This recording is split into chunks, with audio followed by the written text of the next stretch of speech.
A friend of mine, she is asking me within you Muslims itself you have confusion.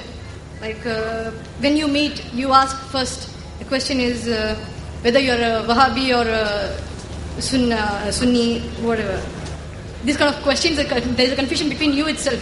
What do you want us to follow? What is that we can exactly come follow and... The sister asked a question that the non-Muslim sister asked. There is a confusion among the Muslims. When you meet, you ask, you are a Wahhabi, or are you Hanafi, or a Shafi, or a Maliki. So there is a confusion amongst the Muslims. So what's the reply? I do agree with the non-Muslim sister that unfortunately many Muslims call different names. But when I tell the Hindus to go back to the Vedas, I tell the Muslims to go back to the Quran.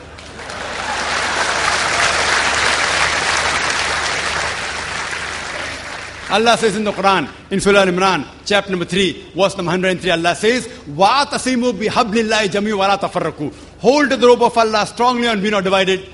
We have to hold to the rope of Allah. The rope of Allah is the glorious Quran and the authentic Hadith. Allah says in the Quran, in Surah Anam, chapter number 6, verse number 159, that anyone who makes division in the religion of Islam, O Prophet, you have nothing to do with him. Making sects, making division in Islam is prohibited. It is haram. But when we ask the Muslims, what are you? Some say I'm a Hanafi, some say I'm a Shafi, some say I'm Hanbali, some say I'm a Salafi. What was the Prophet? Was the Prophet Hanafi? Was he Shafi? Was he Hanbali? Was he Malaki? What was he? He was a Muslim. Allah says in the Quran, in Surah Al-Imran, chapter number 3, verse number 52, Isa alayhi salam, Jesus Christ, peace be upon him, he was a Muslim. Allah says in the Quran, in Surah Al-Imran, chapter 3, verse 67, that Abraham, peace be upon him, he was a Muslim. Allah says in the Quran, in Surah Fussilat, chapter number 41, verse number 33, وَمَنْ أَحْسَنُ قَالًا مِمَّنْ دَعَا إِلَى اللَّهِ وَعَمِلَ صَالِحًا قَالَ إِنَّنِي مِنَ الْمُسْلِمِينَ. Who is better in speech than one who invites to the way of thy Lord, works righteousness, and says that I'm a Muslim? Our beloved Prophet Muhammad sallallahu alaihi wasallam was a Muslim. Allah has told us to call ourselves Muslim. There cannot be a better label than Muslim. See, all these four great Imams, Imam Abu Hanifa, Imam Shafi, Imam Ahmad ibn Hanbal, Imam Malik, may Allah be pleased with them all. They were great scholars. I love them. I respect them all. They were great scholars. But all these great scholars said, all these four Imams said, that if you find any of my fatwa which goes against Allah and His Rasul, then you throw my fatwa on the wall.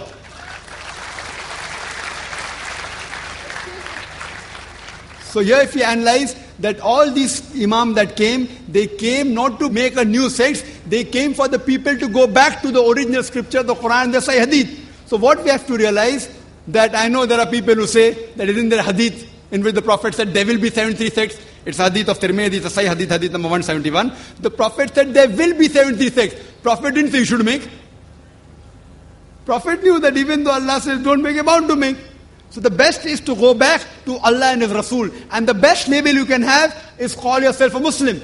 Any scholar, let it be anyone in the world, let him be the biggest scholar of the world. You ask him for proof. Qul hatu burhanakum. Produce your proof if you are truthful. If you are honest, produce your proof. So any scholar, if there's difference of opinion, you ask him for proof. Get the proof, check it up. Therefore in my talk I always give references. What I say, what Zakir says is rubbish in Islam. It is zero, nil.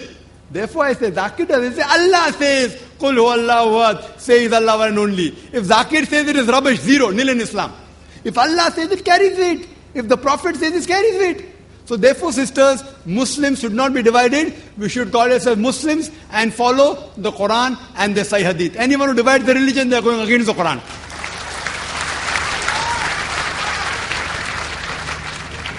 Yes, brother.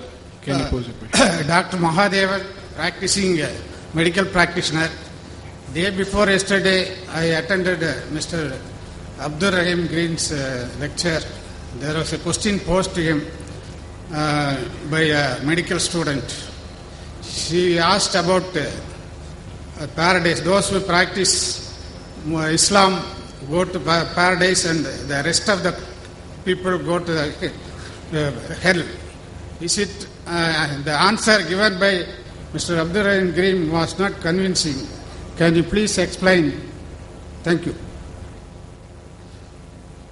Brother, the question somebody asked by Abdur Rahim Green that those who practice Islam will go to paradise, those who don't practice Islam will go to hell. The answer wasn't convincing. I wasn't there.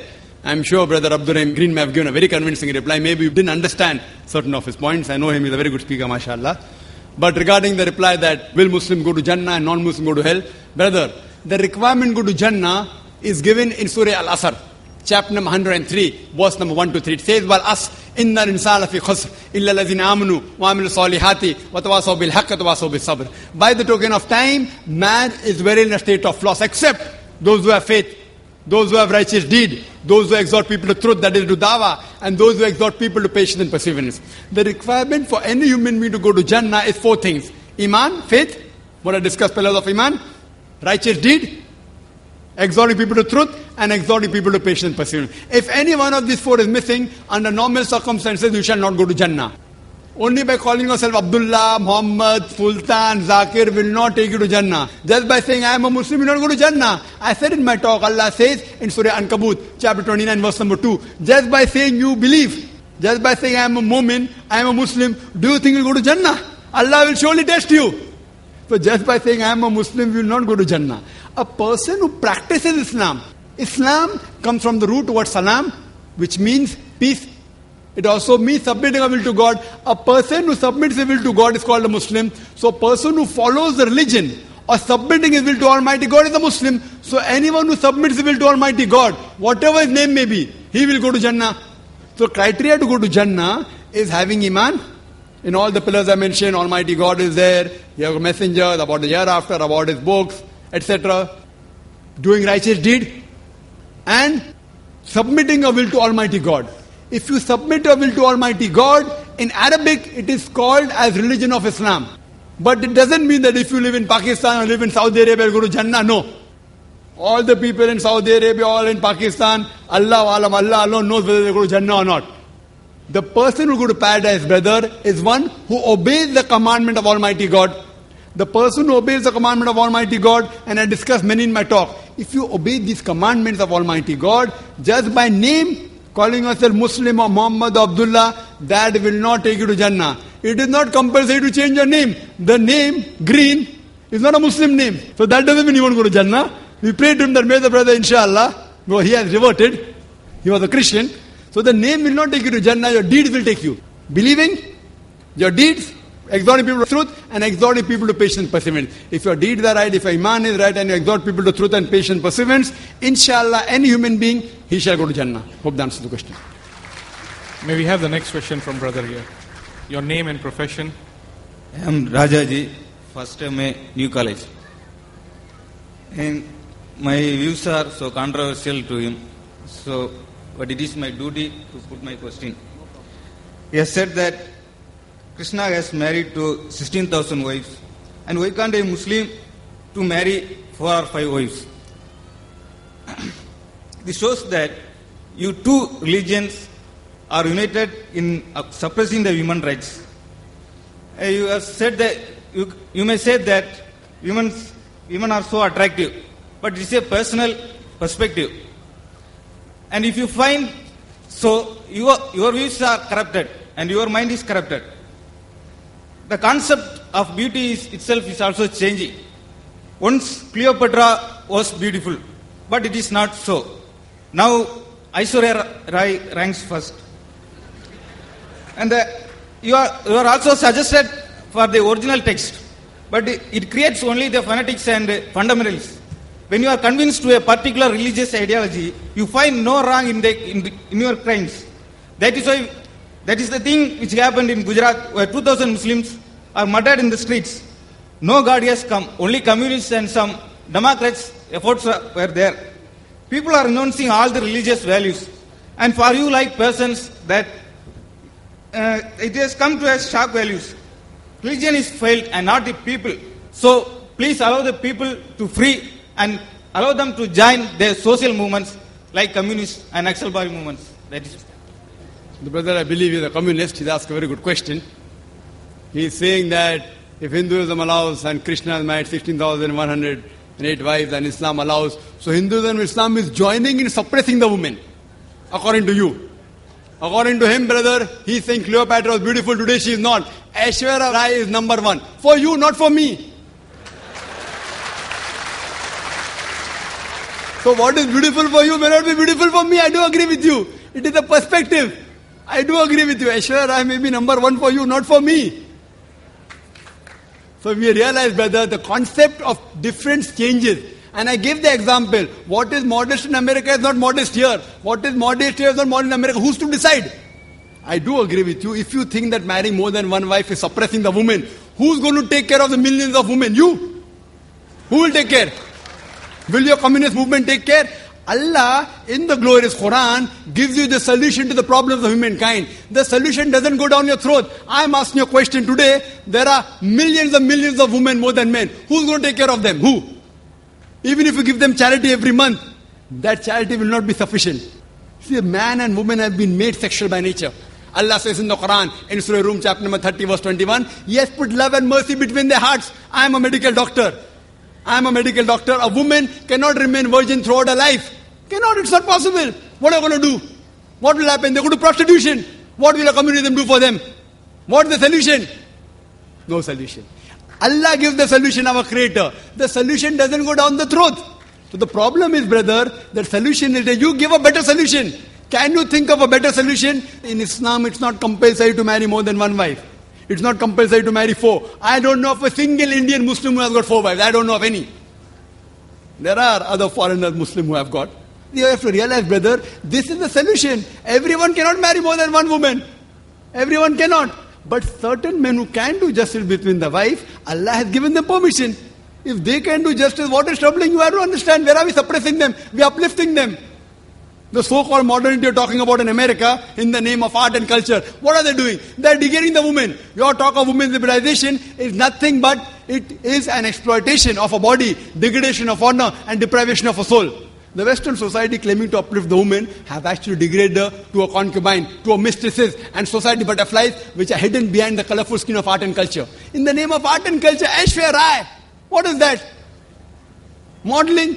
Is it right? So the problem is, brother, you have to put your thinking right is important. We don't want to sell our daughters. We don't want to sell our mothers. If you want, you can do it. And the famous ad, I'm told, which I gave the example last time, of the BMW. Someone told me, very famous ad. You know BMW car? It's a very famous car. Youngsters go in competition with Mercedes. In the ad, there's a woman standing in a bikini in front of that. Test drive her now. Who, the girl or the car? What are you doing? In the name of communism, in the name of uplifting the women, you are selling your daughters, you are selling your mothers. We Muslims don't want to do it. We don't want to do it. In America, you can have mistresses, 5, 10, 20, no one can stop you. So in communism, having mistresses is allowed. Having more than one wife, you have to give her rights, you cannot ill-treat her, you have to give her honor, you have to give her property. That doesn't go down your throat. Who is degrading the woman, you or me? You know, in America, one of the most advanced countries, these Americans who talk about that Islam degrades the woman, do you know, out of those people accepting Islam, today Islam is the fastest growing religion. Out of those people accepting Islam, 2/3 of the people are women. If Islam degrades the woman, then why are the American women accepting Islam? Why are the American men accepting Islam? Who forced Dr. Abu Amna Bilal to accept Islam? Who forced Brother Abdul Rahim Green to accept Islam? Who? If you see the women, 2/3 of the people are women. They are accepting Islam. Why?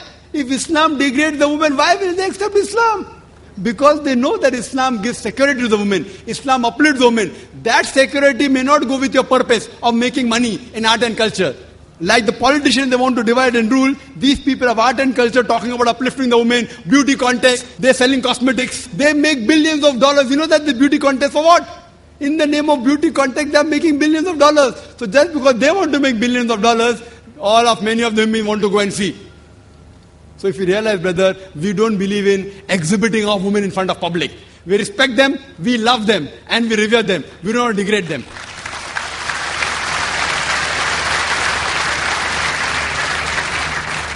We have a non-Muslim sister. Yeah. The answer that you gave me, your logic and statistics made me think for a while. But I still have a point to be clear. Probably, at a previous point of time, in those days, men had to go to the battlefield. The only source of income for a family was through men.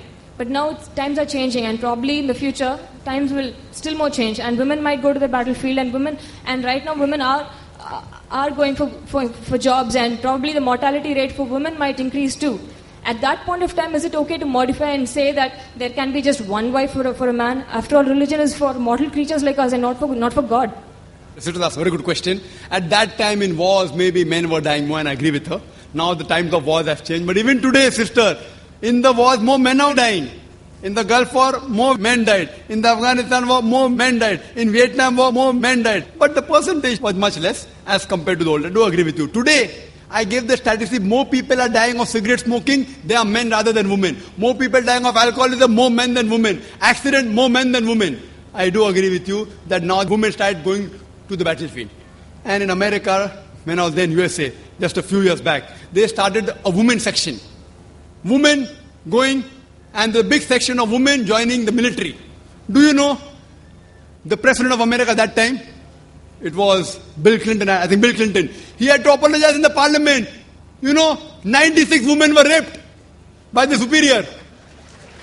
He had to apologize in the parliament.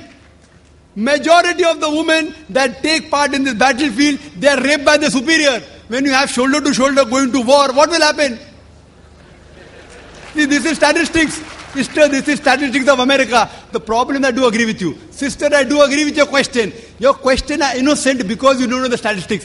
Do you know the statistics? I do agree women are going for job. In America, do you know? In America, every day, according to the statistics of 1996, US Department of Justice, 2,713 women are being raped every day. Every 32 seconds, one woman is being raped. We are here in this auditorium for the past 3 hours. For the past 3 hours, more than 300 women may have been raped in US till the time I am here. Why? Islam is not against women working. Islam is not against women working, but it is the duty of the man to be the bread earner. They can work, but it should be a modest work. It should not be modeling, dancing, singing, or intermingling with the gents. Working is allowed, sister, but if you do those work which are immodest, there are high chances that you may be degraded, there may be immorality. Yes, sister, you have some comments? I'm not talking about any, degrading the modesty of a woman kind of jobs. I'm talking about modest jobs, say driving itself. There are, the number of women drivers in the world are increasing. What at one point of time, let's say of a hypothetical situation, at one point of time, the number of women drivers in the world increase and the mortality rate of women increase. At that point of time, is it okay for us to accept a religion and say that a man can have just one wife? I'm not just talking about this particular aspect of any religion alone. Any aspect of religion. Is it okay to modify religion as times are changing? This is a very good question. That can we modify religion as times are changing? If the religion is not perfect, it requires a modification. If the religion is perfect, no modification is required. So if the religion has a problem, therefore I told you, point out a single fault. You are talking hypothetically. Hypothetically, after 100 years, if women start diving, if women die, if women population becomes less, if. Sister, our Creator Almighty God knows the future. You and I don't know. He knows the future. He said a man is permitted to have more than one wife. Not compulsory, even if I agree with you. Even if I agree the women population becomes same, it's not compulsory for a Muslim to have more than one wife. I have got only one wife, sister. I have got one wife only, and I am satisfied with her. I don't intend marrying more. There's no problem. If someone can do it, there's no problem at all. Want to marry, marry. Don't want to marry, don't marry. But if you marry, you should do justice between a wife. So sister, our Almighty God Creator, He knows about the future. Suppose doctor says don't have cyanide. But if the cyanide doesn't harm me and if I have it, hypothetical, the doctor knows. But a doctor is a human being, can make mistake. Almighty God is the biggest doctor of everything. He is the biggest doctor. He knows what is required for. Therefore I said point out a mistake now. Tomorrow there may be something, then inshallah you can come and ask me the question tomorrow and then I'll give you the reply.